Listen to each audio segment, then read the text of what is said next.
Hey guys, welcome to an all new episode here of Underground Florida. Today we have a very special guest. We have the one and only Luana Dametto from Crypta, ex-member of Nervosa. Luana, tell me, how are you doing? How's life treating you during this pandemic? Well, thanks for inviting me, first of all. And second, practicing a lot. I think this is the only thing that I can do on the pandemic. I wish I could go to a gig, just to have some fun. Didn't even need to play on the gig. Yeah. Just go and have some fun. But since we can't go anywhere and I'm not going out of home either, the only thing I'm doing is to play a bit every day and do some live sometimes and play some stuff and work with the band as much as we can, like answering stuff and making merchandise now and stuff like that. Just working really. This whole situation of the coronavirus has stopped every single band to do their platforms, every single band that are working on brand new material, and also plans to come up with some good adversaries so the fans can reach out and have this witnesses of the new project. As I've been following you since the first time you started your band, the first band, which I think you believe you were 16. I was 7. Yeah, you were 16. I was 17. Let me see. Hypothesis. Yes. Yeah. That was tricky the first name. band. It is. It's very tricky.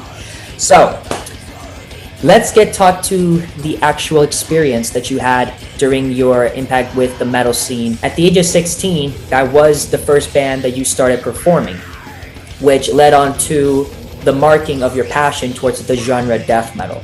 So, during your years of learning the movement or the genre of death metal, what captivated you so much to say, I love this genre, and also what captivated you the most to focus on the drums? Think about the drums. What kept me playing, I don't really know, because when I started, I didn't have any specific reason to start playing drums. I just kind of didn't have what to do at home and didn't have any reasons and stuff, so I was just like, all right, I can't do much at home and I don't have many friends because I live in a small city, so I guess I'm just gonna start doing something random. And then I heard that a friend of a friend of a friend played drums on Messenger at the time, and I was just like, oh, so he plays drums, okay, so I'm gonna play drums too. And that's how I started, and I kept with it because, well, it started going well, so I just kept because I kept growing with it too. But what kept me playing death metal, I think it's because to me at least personally, I think as the most diverse metal subgenre. I think it's because it's the most diverse. Like, no matter how I'm practicing and what I'm able to play, I'm always able to do something inside death metal. Exactly. We can label different kinds of death metal, but it's still always death metal. It's really good because I can push myself and I have no limitations like, oh, if I play like this it might sound too trashy and let's just not put it, or if I just play like this it might sound just like black metal. So I can do it all and it will all sound like some sort of death metal in the end. And it's really cool because ever since you started playing from the first band, I was really surprised, the way you were performing, the way you had the percussion going on, and it really kept the whole blast beat of the death metal style, which is pretty amazing, and especially one of the things that I wanted to talk about with you is the importance of supporting women being supported in the metal scene. And that is because back then, women weren't that, practical to say, I wanted to be at front of the stage performing, either playing any sort of instrument or promoting, singing. But now at this generation, women are starting to dominate a lot in the metal scene, which I'm very proud of because I do know that if men can do it, why not women can do it, So it has to be an equality and of course, support. But during these past few years, a lot of people has always kept that there was only one specific band that dominated the entity of becoming the female version of thrash and death metal, and I believe you know which band I would mention, and that is your time with Nervosa. And of course you and Fernanda were involved in it, which also is a great inspiration. People want to know exactly, in your personal opinion, how important it is for you that women should be taken seriously in the metal scene. Like, why do you believe people should be, instead of like men being always captivated in the metal scene, why do you think that women also deserves the right to be known in the metal scene? Woman and men and woman are the same. Like there's no differences. We can do everything that a man can do, and most people still look at woman like an image. Like we have to have a certain image or to look good to be there or to get attention for being woman. And Yes. That's the part of the thing that I don't like at all. Right. Like when I started playing, I was very young. I was 12. I didn't even think of the fact that I was the only girl in my entire area playing metal and involved with a bunch of guys all the time. And I didn't even think like I have to have a certain kind of image because I'm a female in a male-dominated area or something like that. It saddens me. Well, yeah. That I have to always think about the fact that people are constantly judging me for being a woman, for Exactly. having a female image on stage. That like judging if we look too appealing, because then the music is just not worth it because we are too appealing, and then people are probably just buying our stuff because we're a woman and stuff. And then if someone looks not as feminine or not as put up on stage, then we're gonna be criticized because we're not so well put up on stage. So it's always a lot of judging because our image and not the music, which is sad because well, I practice to be a musician, not to be a model that and plays an instrument sometimes on stage. So it's frustrating in that point of view. One of the main reasons that we did not have many female bands back then, and now we have more and more, is just because there was never no one representing it really. Like, women are not raised to play instruments like in metal, or women are not raised to go and do races in cars or to do crazy sports or to and to do anything really that a man would be naturally thought to do. I get lots of messages from girls saying that I wanted to play so much, but my parents never allowed me because it's not nice that I'm a girl and I want to play in a death metal band with a bunch of guys, and I never got the instrument that I needed when I was little, and now I'm a grown up and I need to start after so many years because I didn't have money to get when I was younger because they didn't give me. And now that there's you showing this to people that you can also do it, and there's no problem to be on the stage and be a woman and do metal. But now there's so much more women getting involved in playing. It's really nice to feel like you're being someone's influence, just like I had one back then, and it was a man. And it's nice to know that some females are having a female influence nowadays too. Even young ladies that follows the page on my page, they always get very excited when they see you performing or when they see any members of Crypta. Like, for example, I noticed that you have Sonia Anubis, which currently I know her from her times in Cobra Spell, and she has a band called Burning Witches, which that technically was, for me, exciting. And Taina as well. So I was like, oh my God, these are tremendous, musicians. And when I heard that you guys were forming Crypta, I really said I have to check this out because I had no doubt whatsoever what you and Fernanda has been doing over the years. A lot of people has been always speculating if there was a controversy between you, Fernanda, about Nervosa, which you guys did stated that it wasn't anything related to a discussion, it wasn't related to an argument, it was something to just do something different, to move on to a new project and to have that respect, which of course I know you guys have good respect. But what kept you and Fernanda to say, you know what, let's start forming our own band? Yeah, even before we knew that we wouldn't play with Nervosa anymore and that we would at some point, we didn't have a name or didn't even have Sonia at the time that we thought about having a side project. but I always liked death metal, Right. and just gave this idea to Fernanda. Really like, well, I'm thinking about making a side project so I can like, let's say, be free and play whatever, because I know that I'm not um, inserted in some kind of subgenre that I need to like to follow. Would really be nice to have a side project, and also because we're musicians, and I'm always trying to practice and get better. So it's nice to challenge myself too. That and that's how it started. Then Fernanda got involved with it. She really liked the idea of doing something that we could challenge ourselves. Right. And then we started. We called Sonia to be our guitarist because we were fans of her. We are still fans of her, to be honest. And yeah, then we kept with Crypta really slow because it was a side project, and we just did it when we had free time, which was really hard because we were always touring and stuff. And when we simply realized with Nervosa that no one was as excited to write new music, and that we weren't working together as well to record a new album, that we all decided to just, all right, then it's maybe it's not working as well, so let's just not release something just for the sake of releasing something, and maybe making people disappointed with the music because we are not putting 100% of ourselves. Then we decided to quit the band during the pandemic, and like the band had time to start over, and we had time to think and start over too.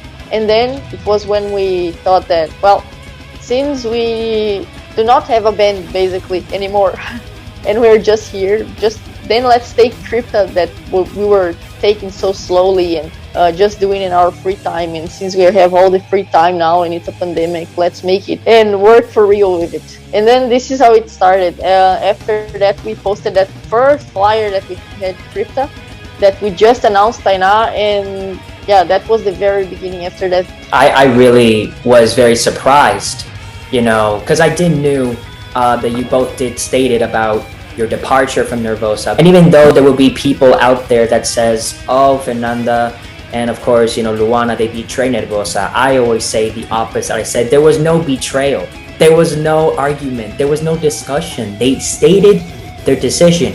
Every musician has their rights to experiment and create new projects. But of course, that means you guys have fans. You have fans that loves you, that supports you, and I think that's the beauty of it. And the first time when I saw a flyer, like you mentioned, between you, Fernanda, Sonia, and Tanya, I was like, oh my God, this looks really interesting, especially the logo. I mean, it looks so old school death metal, which is beautiful. And I really can express a lot more because it has an old school element style and the new subgenre style. So it actually has both of them. But yes, Echoes of the Soul, which is the debut album of Crypta. First of all, I have to say I love the artwork. It's fucking amazing. I have to say it because it is. It does remind me a little bit of an influence like Morbid Angel with some death. It has that element. Were you and Fernanda, were you guys influenced with bands like from the Florida metal scene, like Obituary, Death? Like what bands really give you the inspiration or the idea to say, we want to be this influenced, or we want to take the inspiration and see how far can we go further with Crypta? well, thanks for the compliments about the album and the artwork mainly. We wanted to do something less modern with the artwork, like a painting. Yeah. And work with an artist that did for old bands too, old school bands. And in the band, we are really diverse with our tastes too. For example, my favorite kind of death metal is the Swedish one. I always tend to listen to much more Swedish death metal than any other thing. And Fernanda, the vocalist, tends to like much more American death metal. And the girls are really diverse too. Tainá likes a lot of modern death metal too. Sonia likes everything really, from slam death metal to, I don't know, to the most melodic things. It's like she likes it all. She likes it all. You can just mention a band, she will like it. But we try to make it diverse in this sense because then it's fair for everyone too. Like right. if we would go just for a Swedish death metal path, I think my band members wouldn't be very satisfied with the end result, as I would be. And if we would go full-on cannibal corpse and who's smashing everything all the time, I think I wouldn't be too satisfied, because I like to have a little melody here and there, some. So yeah, we try to make it very diverse, and it worked out in the end. Like our first single, From the Ashes, lots of people commented that was very mixed with black metal and very melodic here and there, which it is really, and it's my favorite song of the album. But then we released the second single, which is much more straight to the point and much more death metal than any other kind of mix that we could have with it. So there's a lot of things that I really want to, reach out to you about this, and that is the part of how people uses metal music to fight against depression. Basically, myself, I suffer from depression, and I always tell people and every band that I've interviewed how important for me it is to listen to metal music. For you, in your opinion, what do you think about metal music using as a therapeutic tool to fight against depression? Yeah, many people send messages and emails, and even on gigs and stuff like that, people tend to come to us and say, well, whatever they're thinking of. But we received a lot of messages already of people saying that, I was really sad and down. I just came to this gig just because a friend kind of forced me to come. And after seeing this energy and listening to this kind of music, I feel so much better. I feel like I can go home and I have a reason to keep doing some stuff too. Of course, I don't think we're gonna cure anyone's depression or change anyone's life, but it's nice to know that if we can be that small portion of excitement that this person has over a long period of sadness and depression, if we can be that small portion of something, it's really nice that we are able to do it. I play music because I like it, because it's my hobby, my passion, and so many other reasons why I play my music, but I never played thinking that I could impact anyone's life in any way. I just play for myself. I play because it's nice for me, and I don't really think on the impact that this will cause. And of course, knowing that I'm making an impact for also people that have depression is really, really nice. Not just women that are starting on metal, and like we talked about before. And yeah, art is always a form of escape sometimes, and it's like listening to sad music when you're sad. It's what you need at the time, and it will make you release that anger and sad vibes out of you. Yeah, metal really, really helps people. It helped me back in the day when I needed, and it will keep helping people, and mainly angry teenagers. Honestly, it was really exciting to have the opportunity to interview with you or any member of Crypta, because it's something that I always say. It's very important to support your locals, especially it's always important to support female metal bands, because I always say that they also have the right and the respect, no matter where country you're from and no matter what type of genre you play. As long as you find your audience, there will be people that will support you guys, and they will thank you for your inspiration. They will thank you for always coming up with some great material, great music, and always implement on wherever you are. It could be locally, it could be worldwide in general. In Brazil, people around the world says that Brazil is considered the #1 South American country of the underground thrash and death metal scene, which in my opinion it is. Right now, this generation, how is the metal scene for you in Brazil, the underground metal scene? Have you just seen it moving a lot more like it was back then, or do you see no change whatsoever with the diversity of bands coming out and being a part of the scene? I think it keeps as it was. We didn't go backwards with our metal scene, and that's for sure. We keep new bands keep coming all the time, and new releases and new forms of metal keep coming all the time inside the country. Things that maybe weren't so popular in Brazil keep coming. So we keep changing, but we keep going as it was back in the days. We didn't go backwards, and I think Brazil is the way it is because it's our reality.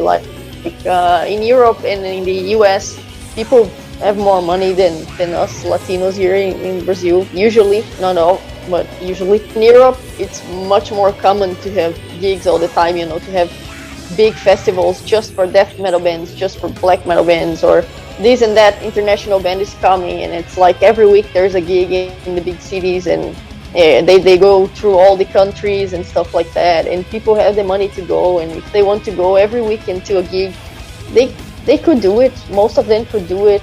We don't have the money to put in culture a lot like we would like to. Most people just get enough to eat and to pay the rent, and you know, for the transportation to their own work. So when we do have a gig, which is not always, it's not like in Europe at all, when band comes, they usually just come to the biggest city in the country, that is São Paulo, or they go like São Paulo, Rio de Janeiro, and some other big cities. They don't go all over the country at all, because the country is really, really big, and it's also difficult to make these bands come to all these places, because promoters here don't have as much money and structure. When we do have a band that we like, they come to the country, then either to a festival or just a single show, everyone like saves the money and plans themselves, and it's such a big event for them, you know. We have to plan everything and really save that for that exact moment that is seeing the gig and going there and enjoying ourselves. So I think that's what makes Brazilian scene usually very passionate and make us be seen as a very passionate and big scene, and most of the times a brutal scene, because we have like Sepultura and Crisian and all these very straight to the point bands.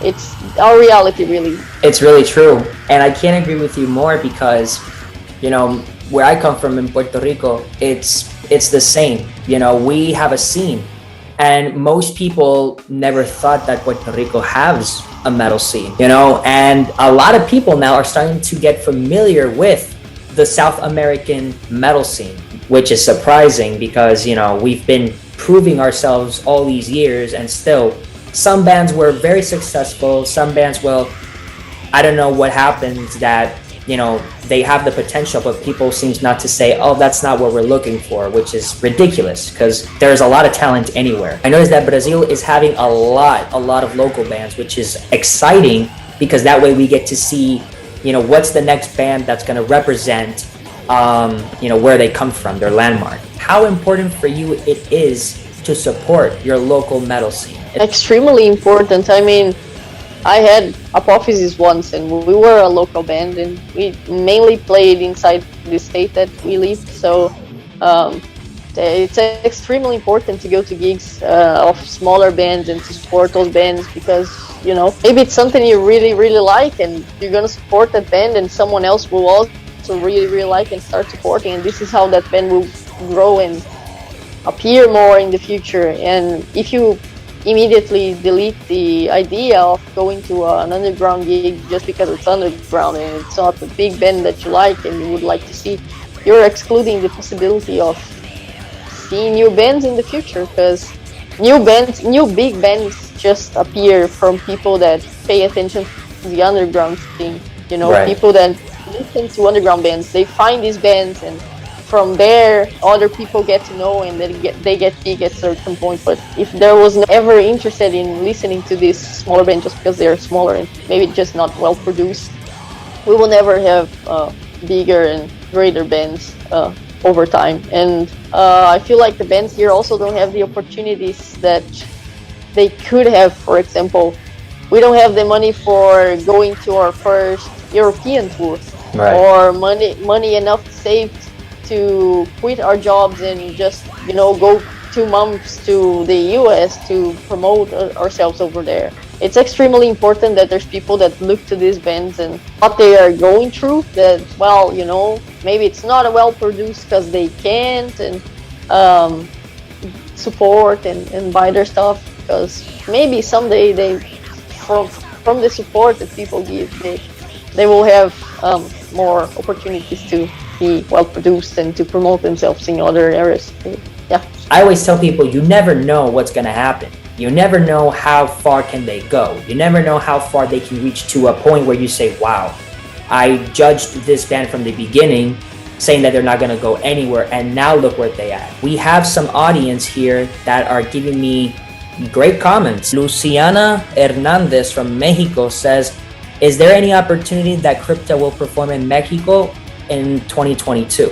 Oh, absolutely, especially in Mexico. I like Mexico a lot, and we have a promoter in Mexico that is our special dude, and he's just just putting his effort into bringing us to Mexico every time that he can. So it's easy actually for us to go to Mexico. Usually, there's always lots of offers in Mexico, and people are very interested there in us going there, and this usually makes us go there. So absolutely, I can't wait to go to Mexico again. I miss Mexico. Jose Quiñones from Puerto Rico. Okay. Is there any possibility that Crypta can go to Puerto Rico? Yes, of course. Our promoter from Mexico that I just mentioned, he puts us to play a lot in Mexico, but not just in Mexico. We go all over Central America with him. We did it already. And if people send offers to him or either email us, and then we can send to him for him to talk about it and see if it's all good for us to go. Yeah, just send the offer on our email, and we will look into it. Absolutely, as much as we can play the better. In Central America, it's always great to go. Austin from Detroit, Michigan. What is, in your opinion, the difference between technical death metal and traditional death metal? Well, it's very much on style, Technical death metal is way more technical. I think that's just it.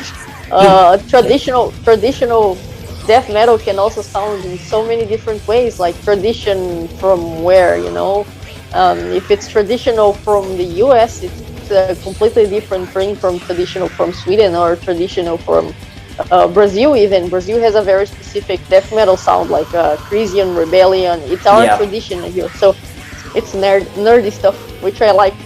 But you have to be a fucking great musician to be able to play in a tech death metal band and succeed. Maritza from Jalisco, Mexico. Now we're talking. Okay, finally we got a Mexicana in the house. Maritza wants to know, will there be a moment where Crypta will implement their songs, creating new material based upon the situation that we are currently in when it comes to the abuse of government and police brutality? Nervosa was all about political lyrics, because thrash metal is all about political issues. Crypta is not only about this. We have lyrics that are about fantasy, or there is even a lyric that is about a nightmare that I had. Like we go all over the place with the lyrics, but there is already in this album lyrics with political subjects and stuff like that. For example, we just released Starvation. Starvation is a political lyric, I would say, because it's something about what's happening in the world right now. It's not something that we created or we just talked about something in the past. It's something that is happening right now. It's a political issue. But we still have political subjects in our band, even though it's less, because we are trying to mix up a bit with other themes that we are also interested on. We still have it because we think it's really important to do it. I'm really glad you mentioned something very important. You mentioned something completely important, and that was a question that I forgot to mention to you, because I always like to discuss this to every band I've interviewed, and it's about this behavior of society that is not respecting each other due to the color of their skin, the culture in which they come from, and the language in which they speak. How do you feel that society is behaving like this, and metal music is trying to wake up people that has no idea what's going on and say, this is happening and you're not realizing it, so let's express it in a way so people can say, this is serious, this is no joke? Metal was always about, since the beginning, I can say rebellion, but it's not really rebellion if you're just trying to correct things that are wrong in society. Metal was always about political issues and things that were not correct in society.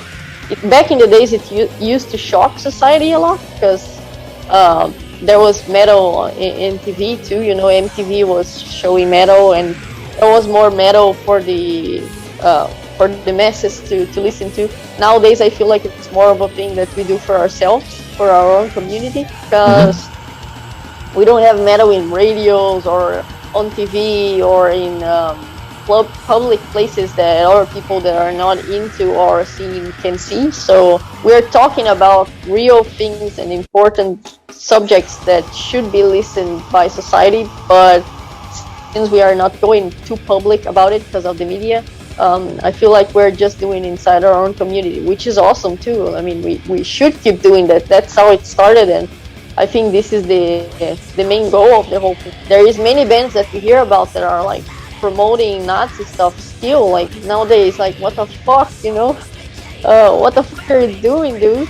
Yeah. And there is still people like this. There is still people that care about race inside metal, and you know, fascism is really happening inside metal still, which should be the last place for this to happen, since the goal of the entire thing is not that, and it's quite the opposite. So, well, at least if we're not going too public to the masses with our message, I hope that it can help some people inside our own scene change and see our reality as it is and not distorted. It's very amazing to hear you express about everything in general, from the formation of Crypta, also of your little background story of how you got into the genre death metal, and how a lot of people are very, very passionate of how you are presenting yourself with the band Crypta. And that is the most important thing of all. What advice can you give to a lot of not only boys, but mostly women, girls?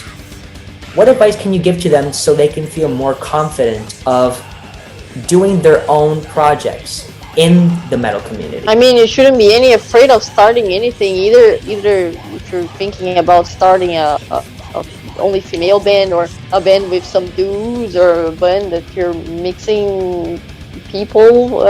Yeah, you shouldn't be any afraid of any of that. Just don't care about people's opinions. Lots of people are always going to say lots of shit on the internet, mainly. I receive weird comments all the time. For example, people exaggerating my playing, like saying that, wow, you're one of the best and stuff, and you know, you can't take comments like this for serious, because it's exaggerating too. People can exaggerate for good. And also there's people saying that, oh, your style of playing, it's absolute trash, you shouldn't expect anything from playing drums, which is also as exaggerating, but for the bad side. So yeah, if you want to start your own thing, just don't give a fuck about people's comments. Really, just do your thing, and as long as you're happy doing it. Metal should be a safe place for everyone. It's sad that it's not sometimes, that there is still sexism, and there is still the things that we talked about, but it should be a safe place, and we can't force anyone to change, but as long as we are spreading our message that it should be a safe place and this and that, it's good enough for us. So yeah, there's always people that are gonna send hate on internet. Sometimes it's for attention too, so you answer them and stuff, but yeah, it's normal. Now, the final question, I think you will enjoy it very much because you get to elaborate if you so choose. Over the years, a lot of people say that Florida is the birthplace of death metal, and history has gone on and so far. But there's one thing that a true metalhead like you and me, we can actually talk about, and that is, in your opinion, which is the first death metal record? Was it Seven Churches Possessed or Scream Bloody Gore by Death? Good question, because even though, of course, I listen to these albums and I know the bands very well, I never stop to research and go deep down to the whole of who was the very, very first one, or I really don't know. I really don't know how to answer this question. I would be lying if I tried to give a wise opinion about it, because I feel like I don't have enough information to give my my good opinion about it. I would say possessed, but I don't have an argument about it. I would get possessed. Yeah. I've seen guys fighting, literally fighting because of that, and it's stupid. Yeah. It's really ridiculous. I still see people online fighting over Venom being black or thrash metal because they started black metal, so they're black metal, and people are like, no, they're still thrash metal even though they started with the black metal style of theme things. And I was just like, whatever, really. Just listen to Venom and enjoy Venom. I mean, I listen to 80s disco and indie rock and all sorts of stuff. So if I would care too much about the labels, yeah, that would be bad for me. I can't agree with you more, honestly. But that leads to the end of this interview. For those that are watching this interview, be sure to actually grab this iconic album, Echoes of the Soul. It's a great album. If you're into old school death metal, this is the album that you need to get. But yes, people, there you have it. Luana, she actually is giving us the chance to say, go get it. Go buy it. Support Crypta. Support your local metal scenes. Support your death metal bands. And please respect each other. Support your female bands. Please support your female bands because they deserve a lot more respect than what us guys has been doing for many years. So, Luana, I can't thank you very much for this opportunity. It was completely great to talk to you. Big fan as always. Thank you very much for taking your time. Thank you for an amazing interview. I just really can't thank you anymore. Oh, thanks for inviting me. Remember, people, Crypta, Echoes of the Soul. Get it now or get fucked. Bye.